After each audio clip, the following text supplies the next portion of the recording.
The night shift as a taxi driver in Helsinki was supposed to be quiet, maybe even a little mundane. A few regulars, some odd conversations, and the calm of the city at night. But there was one drive, one dark, winding road into the woods that made me quit for good. I wasn't just a taxi driver, I was someone who never quite fit into a neat box. Someone who was seen differently, called that nice trans guy, but that night, being different felt dangerous. And what started as just another fare quickly turned into a fight for survival. So let's begin the story.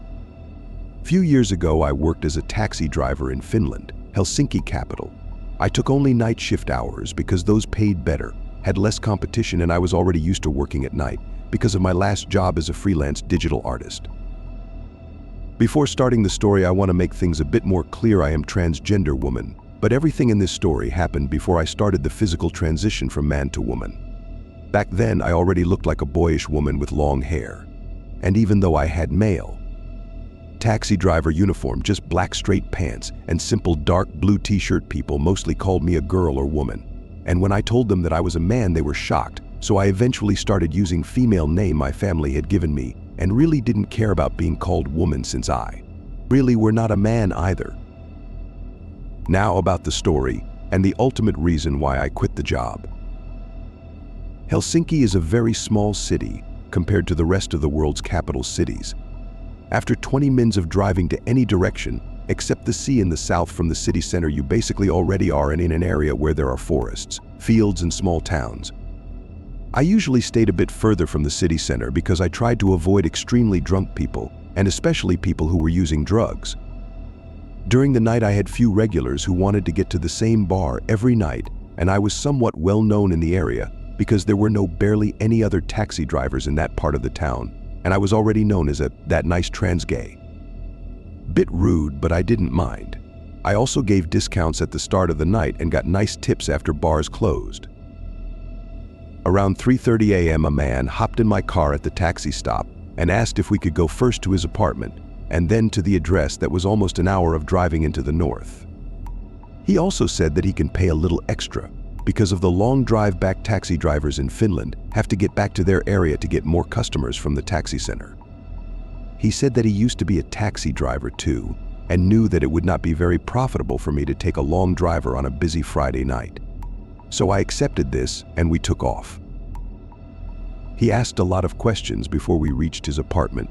Questions like how the night was, where I live, did I have a boy or girlfriend, and my phone number. Those questions were normal Friday night questions, and I usually answered to them.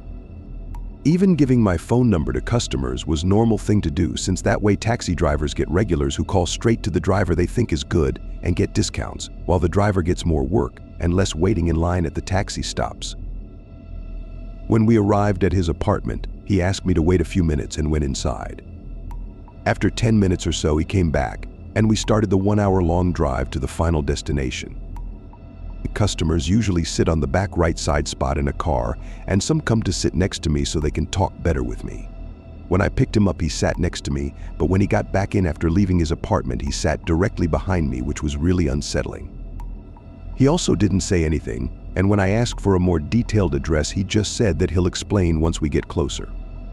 After half an hour, we turned from the main road to the smaller road, and after that to the dirt road. I asked how far we have to go on the dirt road because I didn't want to go wash my car before the morning airport jobs that paid extremely well and required a clean car sometimes. He said that we will arrive soon. 5 minutes later, he started talking like a normal person, and we chatted about this and that for a while. However, he suddenly started to ask questions about my personal life and about my looks. At that point, I told him that I am a man, even though I look a little bit like a female. He answered instantly, "It does not matter," and went quiet after that. I didn't think much of it, and after a minute or so, he started asking questions again. He also started to sound more monotone and stuttered a little bit. At this point, I noticed that he was staring me in the middle mirror. Questions started to be way off limits. He asked about what I like to wear when not working. Do I use makeup? Sexuality. Would I like to meet his friend and come party with him and his friend? At that point, I raised my voice and told him to stop asking, and that I don't want to come party and I am not interested in men like him.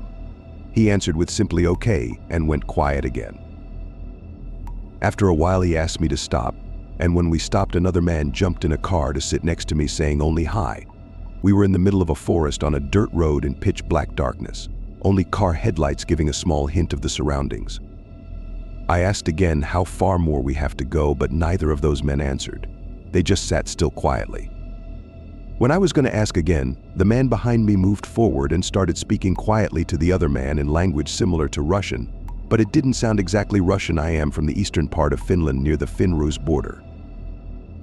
At that point, I told both to get out of my car, but the only answer I got was laughter and a weak hit in the head from the palm of the guy behind me.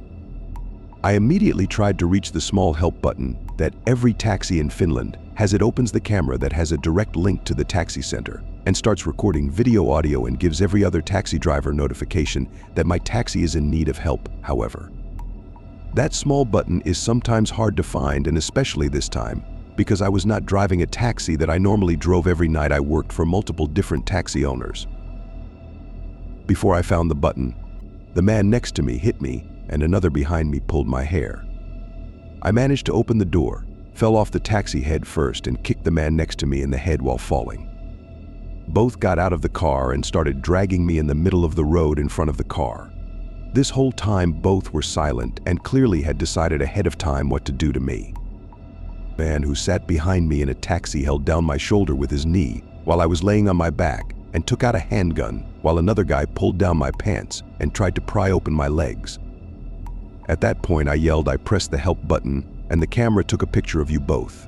Police know my location and are coming, even though in reality I did not manage to press the button. Both stopped for a second and I took my chance and kicked as hard as I could the second guy in the stomach groin. He fell down holding his stomach and the other guy pressed a gun on my forehead. At that point my phone started ringing and the guy who I kicked started running into the forest while cursing in Finnish. Guy with a gun just stared at me for a while. Phone ringing stopped but started again after a few seconds. After that, a guy with a gun got up and ran in the forest too without saying anything. I was laying on the ground sobbing and answered the phone. On the phone the first words were, "Hey, are you close by? I need to get back home. One of my regular customers just tried to reach me via phone." I started crying loudly, thanked him multiple times, and asked if he could talk with me for a while about his day while I drove back. He ended up talking with me almost the whole 1-hour drive back. That guy on the phone 100% saved me. And during the last few weeks before quitting my job, I drove him for free almost every night to the bar and back home. Some more info about the situation in Finland. Handguns are rare and carrying one is a serious crime. You need to specify to the police what kind of gun and when you will be moving it from place A to the B, and it has to be in a bag designed for carrying the gun. However, during my time as a taxi driver, I already had 2 other cases when someone had pointed a gun at me, and one when someone had suggested that he got a gun and he should get a free taxi. And I've been multiple times in situations where someone has pinned me down and held a Finnish knife at me. I've been stabbed once and sliced multiple times with a Finnish knife or puukko. That's why I fought back and didn't stop struggling when I got hit in the head in a taxi. I have been also twice in similar situation before, where someone have tried to rape me with help of a weapon or drugs and violence. Why didn't I mention about calling the police? Well, after calling them multiple times and getting just the same care, look, and attitude towards the situation, I've stopped believing in our police. Should I have called? Absolutely I should have, but back then I just wanted to go to bed and forget what happened.